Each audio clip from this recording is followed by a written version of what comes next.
The South Carolina High School League made an announcement this afternoon, and it updated its fall sports schedule. The executive committee met this morning and decided all fall sports will tentatively begin practice August 17th. Sports director Aaron CHESLOCK joining us live now, and while there is a schedule in place, there's still nothing set in stone, Aaron. Yeah, Tori, there's a lot of flexibility here. Now, they announced that the start date for practice can get moved week to week, but the latest that they would determine to move the fall practice start date to would be September 21st. After that, it's a whole nother box of what could happen in terms of fall sports. Now, they're asking all teams for all sports in the fall to start with region games at the top. And the idea there is that if there's an interruption in the season, they could still have a postseason down the line, as region champions are usually playoff qualifiers. Now, specifically with football, it's all region matchups. They've shortened the season to just 7 games. Only 16 teams will make the playoffs now, and they believe it takes 4 weeks for football teams to physically get ready for competition.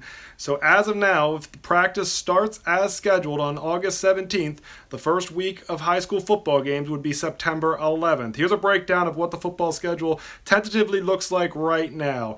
17th of August, again, that's the first day of practice. First games on the 11th of September. October 23rd is when the regular season would end. Again, just 7 games.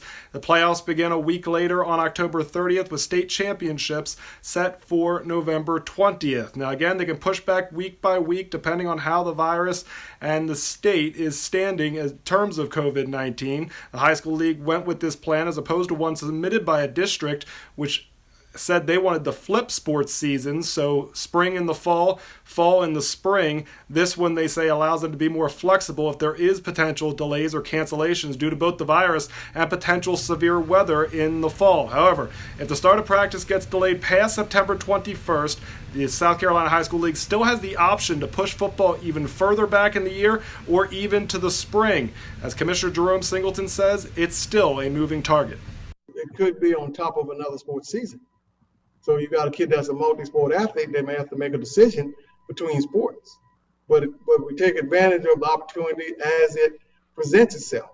As I said earlier, we can decide when it starts invading another sports season. Do we adjust those other sports seasons so we can keep it separated? That's an option. That's truly an option. But we don't need to explore that option until we have to explore that option.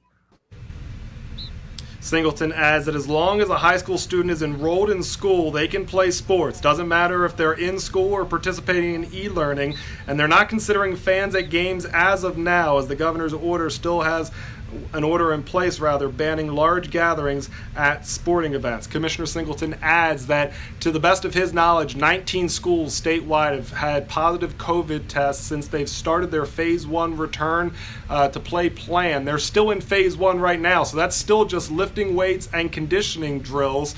Now, once they start full practice, the phase plan goes out the window, and there could be some modifications in terms of safekeeping, but you got to figure out where that number goes as we move forward. Again, a lot still flexible moving forward, but there is a tentative schedule in place to play football on the high school level this fall. Well, much more coming up at 5, 10, and 11. Yeah, Aaron, thank you. I'm sure a lot of student athletes are excited to see something released, that's for sure.